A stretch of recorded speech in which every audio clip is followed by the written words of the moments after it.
Sneakers and Cleats, the podcast. Hello. Welcome back to the Sneakers Cleats podcast. This is, there was no welcome back. Figure I'd change it up. This is Thursday, October 2nd, episode 231. Matt Roy, Chuck Miketinac, Luis, Bob, everybody here for the ride. As always, subscribe to the YouTube channel, both News 4 Fox SA. Download, rate, review the podcast version wherever you get your podcasts if you would like to. We would like you to. Chuck, what's going on? You had quarter moon this morning? We did, yes. Topics were many. Topics were plentiful. We were spitballing all over the place. And now we'll come over here and spitball. You talked about the WNBA. Talked about the WNBA. I can guarantee you we won't do that here. Unfortunately. Give us a reprieve from that, huh? Yes, absolutely. WNBA, do you know who's even in the finals? No. I got to tell you, I don't. The Aces, as always, it seems like. Aces. At least in this decade. This and the Phoenix Mercury. You got aces in the decade? Yeah. Ace of Spades. Ace of Spades. I'm now realizing. Who doesn't love Lemmy? I did the whole podcast rundown this morning. I realized I didn't update my upper portion, so I'm just going to do this off the top of my head. So we're going to talk Spurs today. Is defense the way that they win a championship? We've heard all offseason long defense is going to be the focal point this year. We heard it from Wemby that it's non-negotiable. We heard from Wemby Kornet yesterday. Or Tuesday after the first day of practice. Talk a little bit about the Spurs and how they're trying to model their game after OKC and how OKC just won a championship, and I'd argue with the best defense in the league. Statistically, yes, they did. Talk a little bit of the Cowboys here and the divorce incoming by Trevon Diggs and the Cowboys. What's going on with those two entities there? So we'll talk a little bit about Shoddy versus Trevon here. Plus, the Major League Baseball postseason started this week. Do a little quick postmortem of Chuck and I's picks from earlier this season. You guys I'm sure you guys will get a kick out of that. Yeah, you'll be able to throw dirt on our graves. Yeah, we're already doing it. We're already 6 feet under. We're just waiting for everyone else to bury us here. And then we got some TNL. This is a Thursday Night Lights Thursday, so we got a review of our TNL top 10 plus. Look over our TNL matchup of the week. We got the Gucci Bowl. What's Gucci? Gucci Bowl tonight. Everything's Gucci tonight. Churchill and Clark. So that'll be fun. Real quick, area code 231. Give me a guess. Philadelphia. I'll tell you it's in the Bangor, Maine. Northern part of the United States. Central northern part of the United States. Mankato, Minnesota. Not actually that far off. It's northern Michigan. Really? The Upper Peninsula, eh? Upper Peninsula. That's where my dad was born, in Escanaba. What's it called? Waukegan? Waukegan, Illinois? No, it's something else. Anyway, yeah, northern part. Waukesha. Waukesha. All right, so let's get to the Spurs here first. They allowed the 7th most points in the NBA last year, but it was even worse once Wemby went out, obviously. Once he went out after the All-Star break, the numbers plummeted. He was on his way to being the Defensive Player of the Year. Can't win it with only 50-some-odd games played, so he didn't win it last year. But if you ask anybody, if you heard any of the press conferences from Monday or Tuesday, everybody has just said defense, defense, defense, defense. Defense is going to be our identity. Defense is going to be how we win games. Just listen to what Luke Kornet and Wemby had to say this week, and you'll kind of get the gist. It's definitely going to be a place where we build our identity and want to, have that like hitting the ground running and to just really, push ourselves on that side of the floor to really kind of establish ourselves as being a great defensive team. And we obviously have some great individual defenders that can really help lift that, and obviously Victor being a big part of that. But I think the intensity on that side of the ball will really help, dictate kind of how we play game to game and just be the foundation for how we kind of play, especially in the early part of the season. My goal is to set standards, we've started to set them in here in the gym, but from the first game of the season, even in preseason, this is a non-negotiable, it's not something you can't do if you want to be a part of our team, and we're going to hold each other accountable. We know the coach is going to hold us accountable. And it doesn't matter your status. Defense is non-negotiable. It's not a strong stance that you usually hear from Wemby. Usually he's kind of differential when it comes to passing it off to Mitch or passing it off to Pop when Pop was there. or passing it out to the upper management. Saying you can't be on this roster unless you play defense is something that you usually don't hear from Wemby, and I kind of like the tone that he's setting on the first day of camp. And I like what Luke Kornet said, which is we have good individual defenders. They had good individual defenders last year. Can they learn to play defense like basketball teams in the modern era have learned to play offensively with a lot of motion? Like, you've got to be able to rely on each other, right? A guy gets beat off the dribble. Of course, you got Victor down there on the block with that humongous wingspan, incredible height, length, all of it.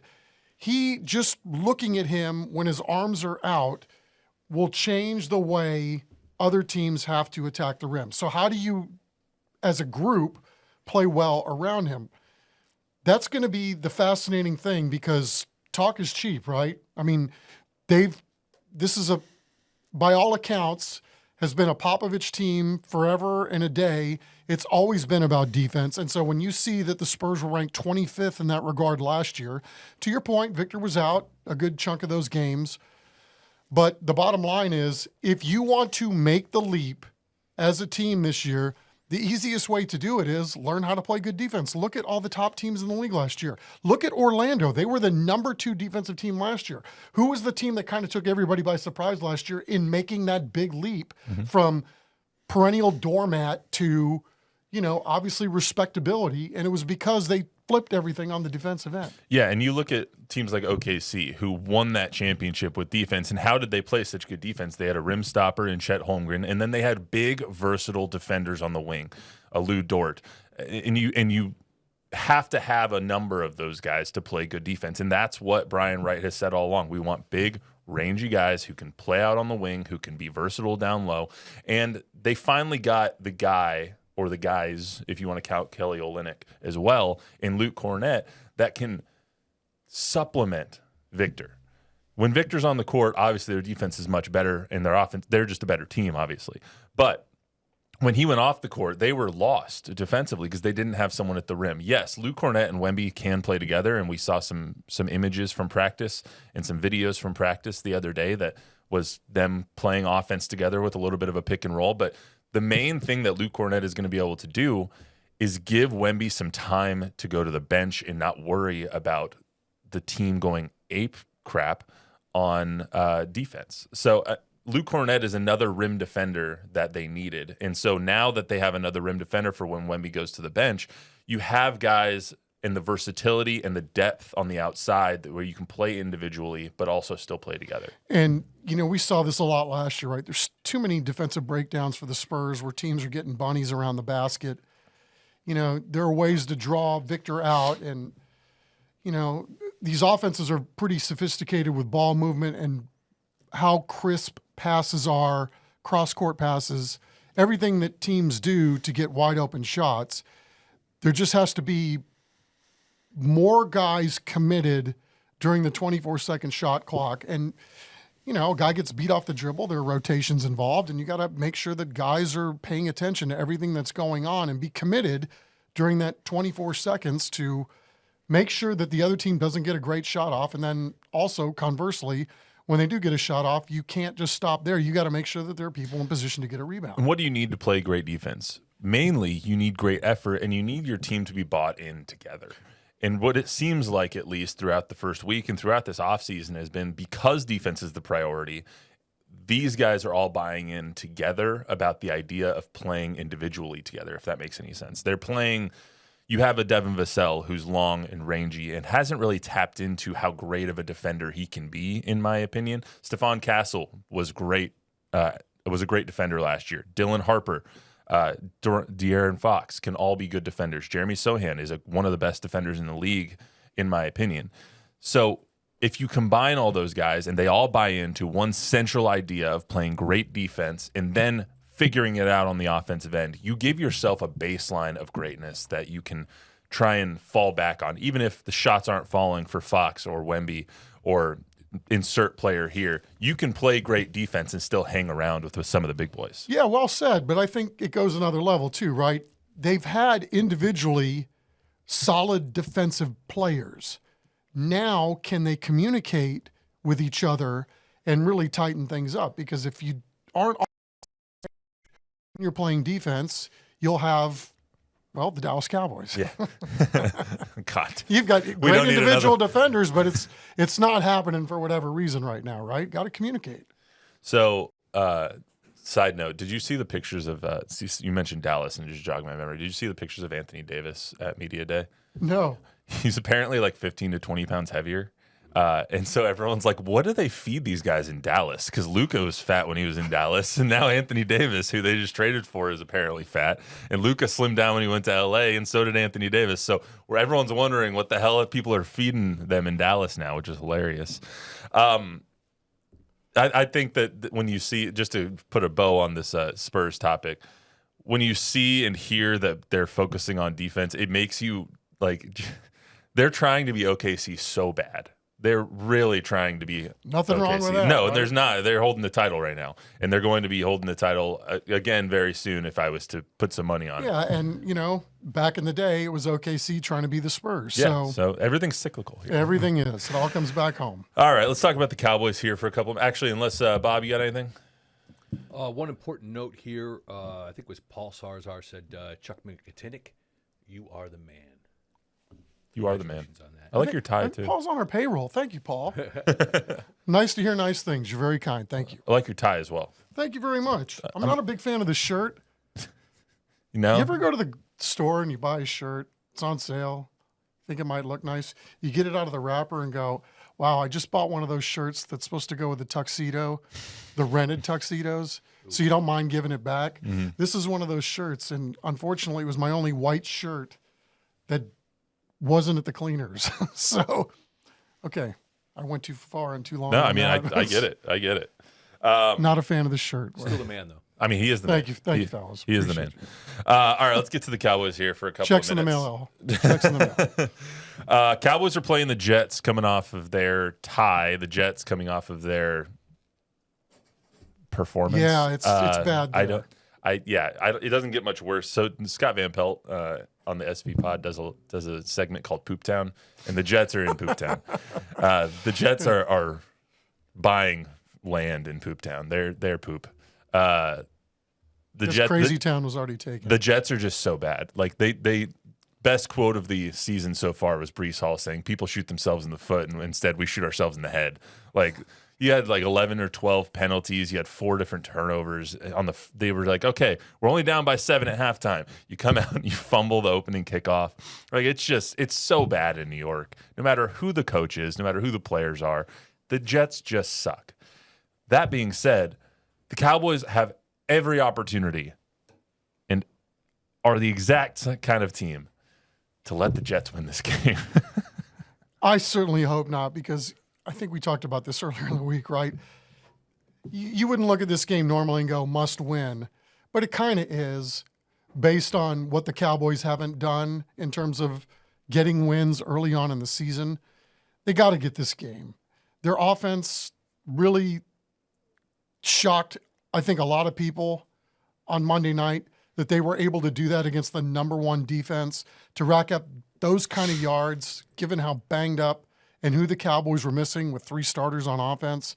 And then it might be a little thin again this week. But again, if you can't take advantage of what really is a horrible poop town situation in New York, then, I don't even want to know what kind of conversations we're having Monday about the Cowboys if they can't get this one. We talk about this every week, though. The Cowboys they win games that they're not supposed to win. And I told you sitting here last Monday that the Cowboys were going to win that game against the Packers, and they were a second literally away from doing it. Yeah, and you easily make the argument they were the better team. Yeah, you could. I mean, not on defense, but actually you could make the argument that they were the better team on defense too. Yeah. But which is really sad when it comes to the Packers. But they lose games that they're not supposed to lose, and they win games they're not supposed to win. They weren't supposed to lose to the Bears. Sure enough, they got killed. Yeah, they could lose to the Jets. But that's the NFL, right? I mean, this thing is built, got a salary cap, so that there's supposed to be parity. It's supposed to be 50-50 across the league. And, things just happen. I mean, do we think we'd be sitting here this far into the season talking about the Baltimore Ravens of all teams? Being 1-3. A team that is off to a really slow start and now they're banged up. I mean, It's just the way it is in the league. But again, I think that's the beauty of the NFL, right? Is that's why we're going to watch, because you never know what you might see. And then all things being equal, point spreads are by and large, they're one scores. Yeah. I mean, I don't know why it seems like this in the NFL. Maybe I can't speculate it really, but it seems like whenever things are the worst that they can be, that team comes out and plays really well. In the Jets, I don't know how much worse it can get. Correct. There's only up from here. Yeah, you have your superstars that aren't playing well between Sauce Gardner and Garrett Wilson. I mean, is doing his best out there, but he's out on an island and his quarterback can't get him the ball. Justin Fields is meh at best. And your running back situation, you literally you had a 10-minute drive that was about to go into the end zone to go up 7-3 on that Monday night, and Braylon Allen fumbles the ball. And then on the very next kickoff, after the Dolphins come back and get a field goal, Braylon Allen's now out for 4 or 5 weeks because of a knee injury. So it's just everything that can go wrong will go wrong for the Jets, and apparently Aaron Glenn is railing on his team. But then you see the Cowboys, and you're like, they could still beat the Cowboys because the Cowboys are nothing special right now either. Well, so you just don't know. Correct. And the Jets look pretty good in that opener against the Steelers. I mean, their defense obviously did not look good. Defense hasn't looked good all season, which is a surprise given the people on that defense, the personnel, and the coach in Aaron Glenn. Well, you hope that this is a get-right game for the Cowboys defense, right? Because the Cowboys defense looked pretty good the first week, and it's been really, really difficult, obviously, these last few weeks. And part of the reason that the Cowboys defense has been bad is that Trevon Diggs has been bad, and Deron Bland has not been great, and their secondary has been mediocre at best, and that's putting it pretty lightly. The Trevon Diggs situation is getting more and more interesting by the day. We saw on Sunday, that was the first game in Trevon Diggs' career since his rookie year that he has not started a game, but he has played. He played 53 of the 80-some-odd snaps on defense. He ended up, but he sat out the first 2 series. And you saw Kyer Elam, and you saw Stewart, and you saw Deron Bland out there, and Deron Bland got beat for that first touchdown by Romeo Doubs. So it's a very odd situation. And then you hear this week what we're about to listen to, which was Shoddy saying we hold him to a high standard. So let's hear that. The decision with Trevon was one that, like I talked about the other night, it was just, expect a lot from him and stay on him about his consistency. And I thought he played really well. I told you guys how proud I was of him. Rough week. I guess coach holding me accountable, and, I accept it. It's cool. But, back on track this week, ready to work. Okay, so if it's coach holding him accountable and demanding more from one of his stars, that's awesome. What I hated what Trevon said, which was, one, his demeanor and his body language of all of it, like, yeah, he did it, and I'm blah, blah, blah. I'm just going to take him. We're going to move on. I guess he was holding me accountable. Yeah, he was holding you accountable. What do you mean you guess? He just said that. So I don't understand. Like, obviously, it's not getting through the braids on his head to get into his brain, because he's not understanding that they've been saying this all off season. We need more from the guys that we're paying. Jerry said that. Brian has said that. Everyone who has talked about Trevon has said he's one of the leaders on this team because he's making $22 million a year. We need him to act like it. He wasn't at the offseason program, and he lost money, and they took money away from him because he was not at the offseason program for a long enough period of time.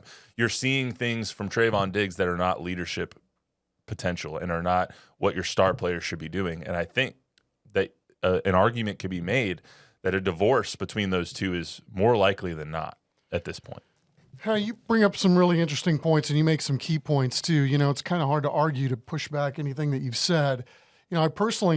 I like Trevon Diggs. I mean, he's always accountable. Like, you have a rough game or a bad game, he's always front and center and will speak about it and, take ownership over what just transpired. So I wish I knew what was really going on, right? Where is the friction coming from? Why is there friction to begin with? But there does seem like there is some tension between him, the organization, maybe him and some other people in the locker room. I don't know. But obviously something isn't right. And, I always hate to, though, come back to the situation where we're pointing to one guy and saying, this is why the defense sucks, because obviously there's plenty of blame to go around, right? Yeah. Obviously, other than the defensive line at this point of the season, there's not a lot of roses that you can pass around to that entire defense. I mean, the defense as a whole hasn't been good. Trevon just hasn't helped it. You need 11 guys to play well. On defense, it's kind of different than on offense because on offense, you need everyone to be playing well. On defense, one guy can make a play. And we saw some flashes from Trevon in that game against Green Bay. There was the bubble screen out to the right-hand side that he shot through, and he stopped behind the line of scrimmage. Some of those balls he picks off. He's picked off in the past, and it's that kind of playmaking that got him the contract that he has. He made that pick in the first half. And it was a pick that not a lot of players can make. It was impressive. He got his feet down. He got in front of the defender, and he was able to intercept the ball. Obviously, he got turned over because of the Cowboys' stupid penalties. But you've seen progress and flashes of the Trevon Diggs that they signed. What you don't see and what you don't hear from him a lot of times is the accountability of it and him kind of taking ownership of, I haven't been great. I need to be a leader. I need to do these things. And not even him saying it, but him doing it. And you keep hearing from Ryan Schottenheimer and from Jerry, we need him to be this guy. And he's just not that guy. Yeah, he said this week, too, like he wishes they were playing more man-to-man, which obviously is more his game, right? Man, he'd get burned in that, too. Well, you know, all things being equal, it's a tough position to play, and you're not going to win every single battle. But unless you're Pat I think with the corners that they have, that makes a lot of sense. But can they do that with the safeties that they have, with the linebackers that they have? I mean, I think they're having to cover up for a lot of different things and a lot of shortcomings, but it's obviously exacerbated when the communication hasn't been where it needs to be. It definitely seems like there's an air of toxicity around that situation. And at a certain point, fair. It's at a certain point, there has to be some addition by subtraction. And if you're going to continue to progress on defense, is it worth paying this guy $21 million a year to keep pounding the table for? I know you're telling me to stop because it's getting picked up. Is it worth continuing to pay him that, and when you're not getting exactly what you want out of the relationship, I guess? No. All right, never mind. But, like, everybody's not a leader, right? Is it okay to get paid a ton of money and not be a leader? Not to Jerry Jones. But let's say, like, in football, on a football team. Because, you know, some guys just, they can't lead, right? They're great players, but they can't lead. Is that what we have here? I think generally speaking that when you give somebody a mega deal, like I think obviously Trevon is getting, there is an expectation. But usually when you get that mega deal, it's because you've shown you have the ability to also bring others along as well. Yeah. So I don't know exactly if that was the case going in when Jerry gave them or gave Trevon that deal. But I think, especially when you have a salary cap, Bob, that generally is the expectation, that it can't be just about the guy that you're on the field. You're paying the guy because you want him to represent, and you think he's going to represent your team in more ways than just playing ball. And Jerry has said in the that locker much. room, all that stuff. Jerry has said that much time and time again, that when they give somebody a big contract, that they expect those guys to be the leaders in the locker room. And a couple of them are. I mean, Zach Martin always was. Dak Prescott is. CD has shown more of that ever since he got paid. You see that from some of the guys on the Cowboys. You just don't see that from Trevon Diggs. So, anything else, Bob, before we move on? Sorry, I was just curious. I appreciate the question. Curiosity killed the cat, you know. All right, I'm going to do this real quick before we get to high school football. I'm going to do a quick postmortem on our Major League Baseball picks. I didn't put a super in there for this, Luis. So we all made picks, or Chuck and I made picks before the season. We both picked the Rangers and Astros win total. It was both at 86.5. I picked the under on the Rangers and over on the Astros. I was 1-1. You picked the over on both. You were 0-0. At least I was relevant till the final week of the season on both of them. AL West, we both picked the Mariners, so top notch there. Good for us. We both said, I went back and listened to the segment. We both said that there was their pitching staff was too good not to win the division. As long as they just hit a little bit more, and Cal Raleigh hurt us. So the big dumper, yes, he did, dumped some homers all over the stadium there. We both picked the Royals. I picked the Red Sox. You picked the Orioles to win the division there. You wanted to pick the Blue Jays, but you thought with your head instead of your heart, and I guess you should have gone with your heart on that one. As far as the NL goes, so we were at, 1-3 there? NL goes, I had the Dodgers, Reds, and Braves to win their. I wasn't too far off with the Reds, That's right. but the Brewers is who you picked. So You got that one Rogan right. watches right twice a day. As You they got say. the Brewers, the Phillies, and then you guessed the Padres. You have the Dodgers winning the World Series. I still have the Red Sox winning the World Series. So we weren't too far off, but we weren't good. Definitely weren't accurate. Well, we weren't. We both thought Like the we Royals didn't were take going the to be Rockies to win it Yeah. all. We both thought the Royals were going to be a lot better than they were. Yes. And so and they were pretty good up until the last couple of weeks of the season. At least we didn't pick the Twins. So, all right, let's get some high school football here. So, TNL top 10 for week 6. District battles are heating up at the halfway point of the season. We have TNL week 6 tonight as well. That's going to be the Gucci Bowl. We'll get to that in just a second, but I'm going to race through some of these TNL top 10 teams as they currently sit. So, Harlan 4-0, 2-0 in district. They defeated O'Connor 55-7 1 week after they beat Brennan to really take a stranglehold on that district right now. They've got, I'm not going to say it's easy for the last 6 weeks of the season, but they definitely got over their biggest hurdle in Brennan a couple of weeks ago. I went to the Harlan game last week, and my observations were, boy, these guys are impressive. The one caveat was, I don't feel like they're hitting on all cylinders. Yeah. Yet. Like they're a tick slower than where they're going to be by season's end. If they ever get to where it's like, they're going to be really, really a tough out. There was a college recruiter there, and he said, I'm looking at 6 of their guys. Yeah, you can't. G. Ivory is legit back there running the ball. I hope he ends up going to UTSA. You can't forget that these guys made it to the 4th round of the playoffs last year and lost to the eventual 6A champs. Like Vandegrift beat them in a game that wasn't as lopsided as the final score indicated. And they finally broke into the Associated Press top 25 of 6A teams in the state. Wow. So Cool. they are number 25 this year or this week. Johnson is 4-0, 1-0 in district. They defeated Brandeis 45-28 last week. They're number 2 in our TNL top 10 poll. They play Roosevelt tomorrow at Comelander. They've now won 13 straight regular season games. New Braunfels is number 3 in our TNL top 10, 5-0, 2-0 in district. They have allowed 10 points in their 2 district games so far. They beat Victoria East 42-3. They have a bye this week. So New Braunfels, that whole district up there with New Braunfels, Smithson Valley, Piper is just, it's a killer of a district. Smithson Valley, speaking of them, they beat Piper this year. They lost to Piper last year. That was one of their 2 losses last season, even though they went on to win the state title. They lost to Piper last year, which is that kind of Comal County rivalry ever since Piper came to be. They defeated them 27-17. They're 4-1, 2-0 in district. They have a bye this week. They are the 3rd ranked team in the Associated Press 5A D1 state rankings right now. So Smithson Valley still doing their thing. Yeah. The Brennan Bears, number 5 in the TNL top 10 poll. They are 3-1, 1-1 in district. As we said, they lost to Harlan. Then they had a bye to kind of lick their wounds after that loss. They play O'Connor this week or tonight actually in kind of a get right game, I would say. The Bears have they've had 2 weeks to chew on that loss. Now they are going to try and make a run in the district. They haven't lost to the Panthers, the O'Connor Panthers, since 2019.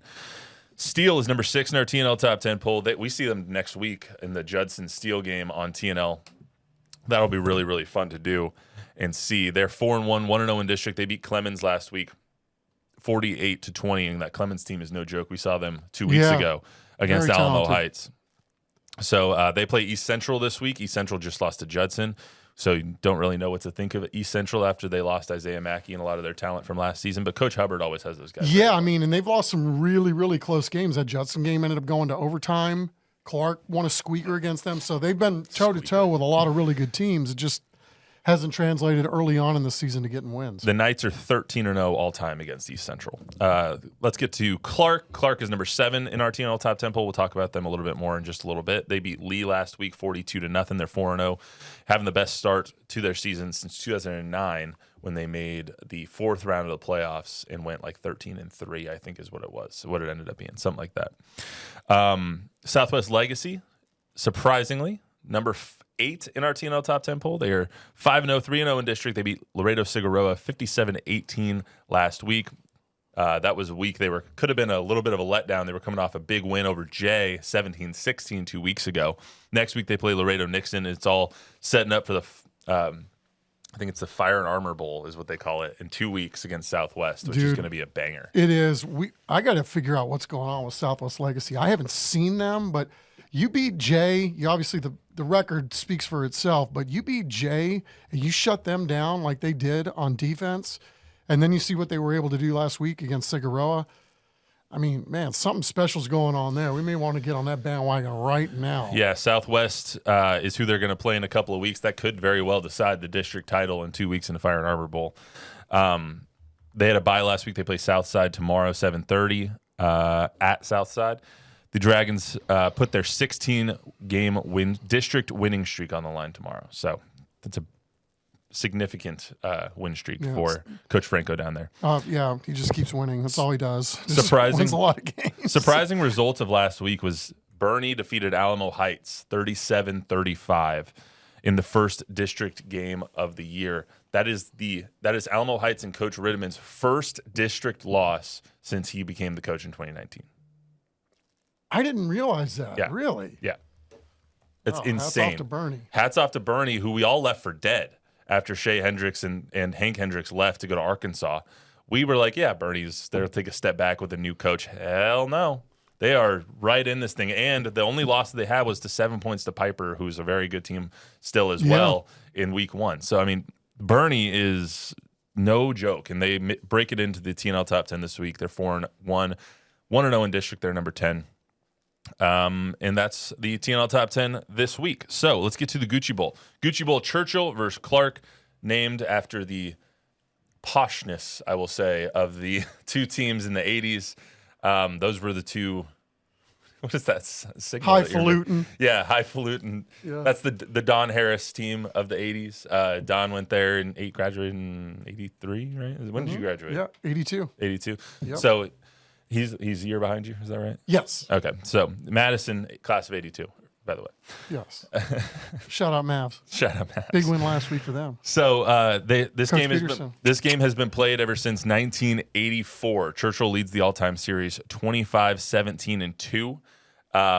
Clark is on their best start since 2009. This game typically had led off the season. This was the season opener for many, many years. And then now they've kind of moved it to the first game of district or second game of district for these two teams. And now they're in different districts as well. So that might have something to do with it. Matchup 38-19. But it should be, I think a lot of people are going to look at this and say Clark's going to win because Churchill's a little bit down this year. But this is always a game that draws a lot of eyeballs. Without a doubt. I mean, it's a rivalry that's been ingrained in both of these programs' history. And, it's one of those, you're a kid playing at either one of these schools and that schedule comes out, man, you got this one circled. And it's even cooler now because it wasn't always a district game, right? That's something that's new to the proceedings. And, you got a new coach at Churchill and Coach Shaw, who cut his teeth with the Brennans. With the Brennans. So, I kind of feel a little bad for him. His team is really banged up, dude. They got 8 starters out, 9 guys out that play. So they're kind of mixing and matching right now. They had a plan with some of their underclassmen to keep them together as much as they could, grow them up on the JV level, and then turn them loose at the varsity level. They just don't have that luxury right now. So they're pulling guys up. And, he's really proud of his kids for what they're giving him every week, but it's really hard. I mean, you got a new defense, you got a new offense, you got a new coach. Everybody's trying to learn new things, and then you've got all these moving parts. Now, on the Clark side of the ball, they kind of went through these growing pains last year. They had a younger team, still made the playoffs last year. So this is kind of like been the plan of J.L. Geist was to really be rolling this year. And I think, he probably said it better than I could have, which is in this league, that Northeast League 27-6A, there's not a team in this league he doesn't think that they can't beat. Including Johnson.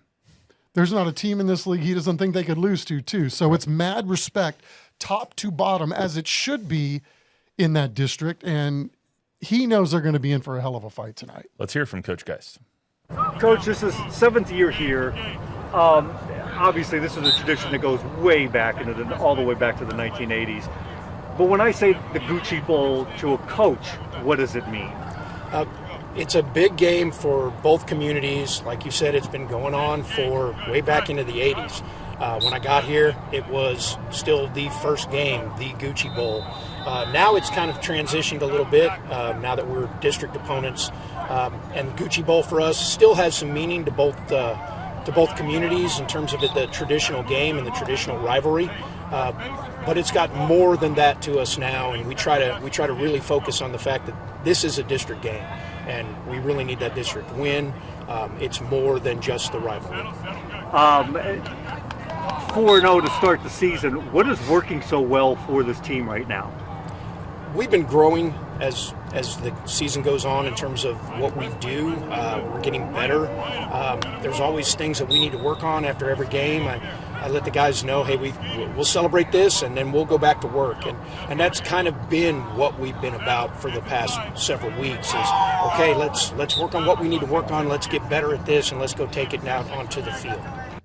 Coach Geist, nice off the field, and then once that ball's kicked off, it's one of those coaches that I'm just trying to get out of the way of on the sidelines. I'm just like, I do not want to mess with you, my friend. Yeah, the thing I like about Coach Geist, so there are many things, but when you ask him, like, hey, man, I need 3 keys to victory, he's like, okay, well, I can give you like 10 for offense, 10 for defense, 10 for special teams, 10 for, how we're going to get on the bus.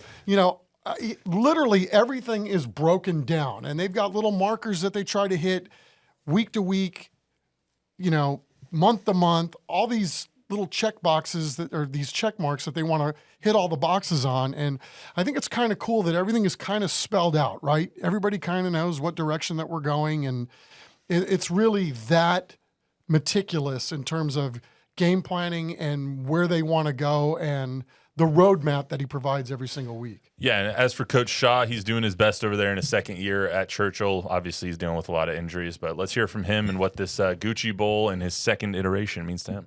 Good thing is you guys kind of still have the whole season in front of you. 6 district games left, starting out with Clark. What are you expecting this week as you take the field tomorrow night against Clark? Yeah, same thing. Long season left, like you said, 6 games left, but all we can worry about is this one and take care of today, win today. Not necessarily getting so caught up in who wins that game or who wins this game, but focusing on what we can controlling the controllables, and that's for us, giving great effort, having a good attitude, and playing with good character. We're finishing. What kind of juice does that bring? What is the prep for that week like? Is it any different than any normal week because of the rivalry? Yeah, we'd like to say it's just another game, but obviously for this community, it's for the Churchill community. I'm assuming for the Clark community, it's a big deal. The kids have a little bit of extra juice about them in meetings, and they're a little bit more attentive in meetings because I think not only is it just that we're playing Clark and it's the Gucci Bowl, but there are some good players over there that we got to kind of zero in on and try and take those things away from their offense and from their defense and special teams to come work to win. Yeah, and Coach Shaw has a not special place in my heart, but I really like Coach Shaw because I've done some stories over there the last couple of years, and he's always been readily available and welcomed me in and let me get footage that made stories a lot better. So I love Coach Shaw. He's always been really great to us. He's been great this entire week. He's been great over the last couple of years. And I hope tonight that we get a great, great crowd, because one of my favorite times on TNL was when we had the Gucci Bowl a couple of years ago, and it went down to like the last 3 minutes of the game, and the crowds were just battling back and forth, and it was so much fun. Yeah, Coach Shaw, he's sturdy, man. I mean, good dude, solid, another guy that's very meticulous in what he wants to do. A little edgy, which I think you need, right, when you're trying to lead and guide young men. And ultimately, he knows the bigger picture, that's the end game here, is we're trying to make future citizens, not just football players. Absolutely. So it should be a really good game tonight. Join us tonight, CWSA, 7 o'clock, or come out to Ferris Stadium and see us make fools of myself on the sideline as I typically do. Come to Ferris Stadium and watch on your phone.